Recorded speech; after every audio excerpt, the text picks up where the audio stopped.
जय हिंद बच्चों। आज हम लोग पढ़ने जा रहे हैं 10वीं कक्षा की रसायन शास्त्र की पहली चैप्टर रासायनिक अभिक्रियाएं एवं समीकरण का दूसरा पार्ट।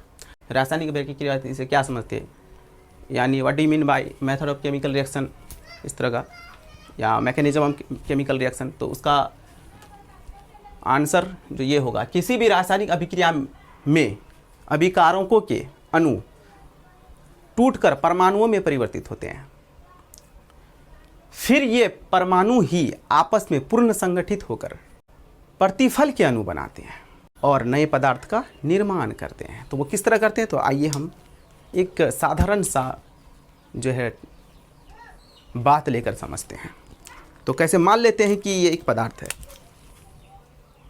ये एक पदार्थ है,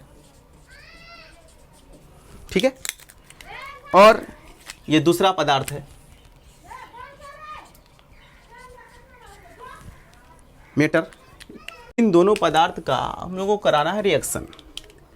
तो क्या होता है कि ये जो पदार्थ है, क्योंकि पदार्थ अणुओं से बना होता है, ठीक है, तो ये अणुओं में टूट जाते हैं। चलो मैं एग्जाम्पल के दो ही अणु लेता हूँ। मान लो ये अणु है इस पदार्थ का, ये भी अणु है, और ये अणु फिर परमाणुओं में टूट जाते हैं, क्योंकि दो या दो से अधिक परमाणु ही मिलकर के एक अणु का निर्माण करते हैं। तो ये फिर मान लो कि ये परमाणु है इसका, सेम इसका भी वैसे ही, ये अणु और ये फिर परमाणु। तो जब इन दोनों का रासायनिक अभिक्रिया कराएंगे तो ये पदार्थ अणु में टूट जाएंगे, फिर अणु परमाणु में टूट जाएंगे, और ये परमाणु ही आपस में एक दूसरे के साथ साझा करेंगे और साझा करके पूर्ण संगठित होकर एक नया अणु का निर्माण करेंगे। मान लो कि ये आपस में मिल गया तो ये जो है अणु बना, ये मिल गया तो ये एक अणु बना, ठीक। फिर ये मिल गया तो ये अणु बना, फिर ये मिल गया तो ये एक अणु बना। तो एक नया तरह का, एक नया प्रकार का अणु का निर्माण किया, और फिर ये अणु संगठित होकर जो है फिर एक क्या बनाएगा, पदार्थ का निर्माण करेगा। ये पदार्थ,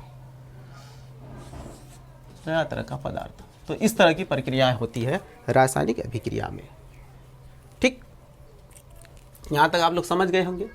तो यही बात कह रहा है, किसी भी रासायनिक अभिक्रिया में अभिकारकों के अणु पहले टूटकर परमाणुओं में परिवर्तित होते हैं, और फिर ये परमाणु ही आपस में पूर्ण संगठित होकर प्रतिफल के अणु बनाते हैं और नए पदार्थ का निर्माण करते हैं।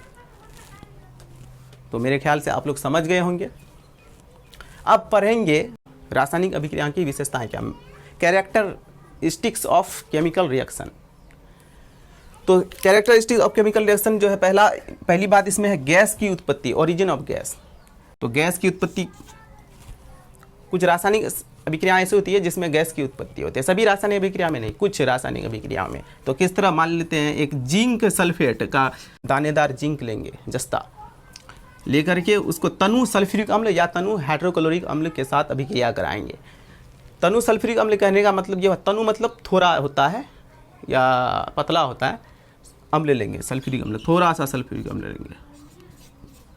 ये है जिंक यानी जस्ता, और ये है आपका सल्फ्यूरिक अम्ल, तनु सल्फ्यूरिक अम्ल का विलयन लेंगे, ठीक है, और इसका अभिक्रिया कराएंगे।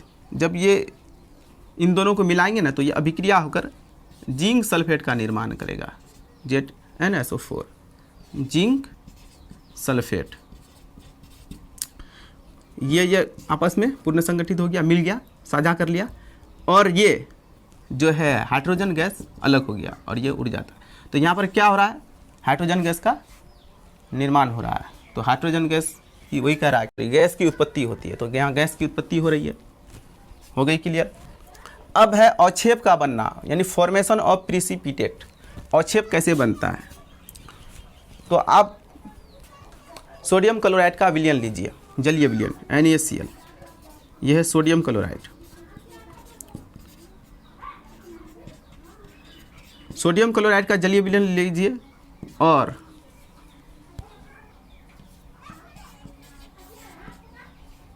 सिल्वर नाइट्रेट का विलयन लीजिए और दोनों को आपस में मिला दीजिए।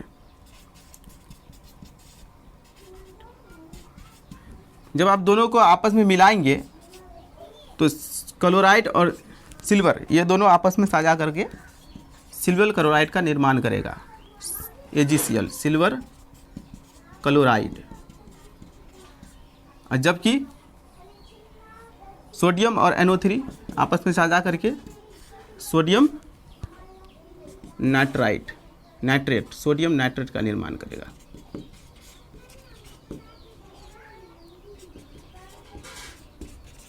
तो ये जो देख रहे हैं आप सिल्वर क्लोराइड, ये आपको मिलेगा अवक्षेप के रूप में, यानी जब इन दोनों को अभिक्रिया कराएंगे तो सिल्वर क्लोराइड जो है उस विलयन में दही के तरह अवक्षेप जैसा ऊपर में बहेगा, मतलब विलयन में। तो इसको क्या करता है, ऊपर से छान करके अलग कर लिया जाता है, यानी विलयन से अलग कर लिया जाता है। तो यहाँ पर आप देखिए कि अवक्षेप भी बन रहा है। तो कुछ रासायनिक अभिक्रियाएं ऐसी थी जिसमें अवक्षेप का निर्माण होता है। अब है रंग में परिवर्तन। कुछ रासायनिक अभिक्रियाएं ऐसी थी जिसमें रंग में परिवर्तन होता है। कैसे होता है तो देख लेते हैं। पोटेशियम परमैंगनेट लीजिए। पोटेशियम परमैंगनेट का सूत्र होता है KMnO4। यह है पोटेशियम परमैंगनेट। पोटेशियम परमैंगनेट ले लिए। पोटेशियम परमैंगनेट ठोस अवस्था में पाया जाता है और इसका रंग जो होता है वो पर्पल होता है, यानी इसका रंग पर्पल होता है, यानी बैंगनी होता है। इसका आपको लेना है विलयन। तो एक बात ध्यान रहे कि पोटेशियम परमैंगनेट को अगर विलय किया जाए, माने पानी में मिलाया जाए, तो इसका रंग बदल जाएगा, गुलाबी हो जाएगा, ठीक है। लेकिन इसका विलयन उसमें बहुत ही थोड़ा मात्रा में पानी लेना है ताकि इसका रंग बदल ना पाए, ठीक है। थोड़ा मात्रा में लेना तो आपका रंग तभी नहीं बदलेगा, और थोड़ा मिलाएंगे ज़्यादा तो बदलना शुरू हो जाएगा। तो उतना में लेना है कि इसका रंग ना बदले, ये बैंगनी ही रहे, ठीक है। तो इसलिए जो है क्या लेना है, पोटेशियम परमैंगनेट कैसा लेना है, पोटेशियम परमैंगनेट का विलयन लेना है, ठीक है। और इस पर आप जो है नींबू का रस डालिए ऊपर से, ठीक है। जब दोनों का अभिक्रिया होगा ना तो इसका रंग KMnO4 का रंग जो है धीरे धीरे गायब हो जाएगा। क्या हो जाएगा, गायब हो जाएगा, ठीक है। इसका रंग क्या हो जाएगा, गायब। तो यहाँ पर क्या हम लोग देखें कि रंग में परिवर्तन हुआ। पोटेशियम परमैंगनेट का रंग क्या हुआ, धीरे धीरे गायब हो जाता है। तो कुछ रासायनिक अभिक्रिया ऐसी होती है जिसमें रंग में परिवर्तन होता है। ताप में परिवर्तन, कुछ रासायनिक अभिक्रिया ऐसी होती है जिसके ताप में परिवर्तन होता है। कैसे तो देखते हैं, यानी चेंज इन टेम्परेचर, ताप में परिवर्तन। आप एक CaO का ढेला लीजिए। CaO ये यानी कैल्शियम ऑक्साइड, ये एक चूना है। इसको दूधिया चूना भी बोलते हैं, दूध चूना, या फिर कली चूना भी बोलते हैं, ठीक है। या फिर इसको बिना बुझा हुआ चूना बोलते हैं, और इसको इंग्लिश में क्विक लाइम भी बोलते हैं, ठीक है। तो ये जो है इसका एक ढेला ले करके आप छुइए उसको, ठीक है। उसके बाद फिर आप रख दीजिए कहीं किसी बर्तन में, या फिर नीचे ही रख दीजिए और उसमें पानी डालिए। पानी डालने के बाद फिर उसको छुइए, तो देखिएगा कि उस ढेला में ताप जो पहले था पहले से ज़्यादा बढ़ गया, ज़्यादा गर्म हो गया, वो उसमें ताप टेम्परेचर बढ़ गया, ठीक है। पानी डालिए तो इसमें क्या हो जाएगा, ताप CaO का ताप बढ़ जाएगा। तो हो गया ना ताप में परिवर्तन। ताप में परिवर्तन हुआ ना। कुछ रासायनिक अभिक्रिया ऐसे होती है अवस्था में परिवर्तन होता है उसका, अवस्था में, यानी जो पहले था फिर वो नहीं रहेगा, अब कुछ और बन जाएगा। अवस्था जैसे आदमी बचपन में रहता है छोटा, फिर जवान होता है, तो अवस्था में क्या होता है, परिवर्तन। फिर बूढ़ा हो जाता है तो जवान से बूढ़ा, यही है अवस्था, परिवर्तन होना। तो ये अवस्था कैसे होगा, तो देखिए अवस्था में परिवर्तन। आप जो है हाइड्रोजन ले लीजिए, ठीक है, और ऑक्सीजन ले लीजिए। 2 हाइड्रोजन और 1 ऑक्सीजन, इसका अभिक्रिया कराइए। इसको अभिक्रिया जब कराएंगे तो ये H2O बन जाएगा। ठीक, तो ये हाइड्रोजन क्या है? गैस है। ऑक्सीजन क्या है? गैस है। जबकि H2O क्या है? द्रव है, यानी लिक्विड है। H2O क्या? द्रव है, यानी लिक्विड है। तो यहां पर क्या हो रहा है? अवस्था में परिवर्तन हो रहा है, जो कि ये गैस था, ये भी गैस था, लेकिन अब ये दोनों मिलके क्या बन गया? जल। तो अवस्था में परिवर्तन हुआ कि नहीं? तो प्यारे बच्चों, इसको अच्छी तरीके से अपना नोटबुक में नोट कर लीजिए और इसका स्क्रीनशॉट लीजिए। इसके आगे मैं तीसरा पार्ट लाऊंगा।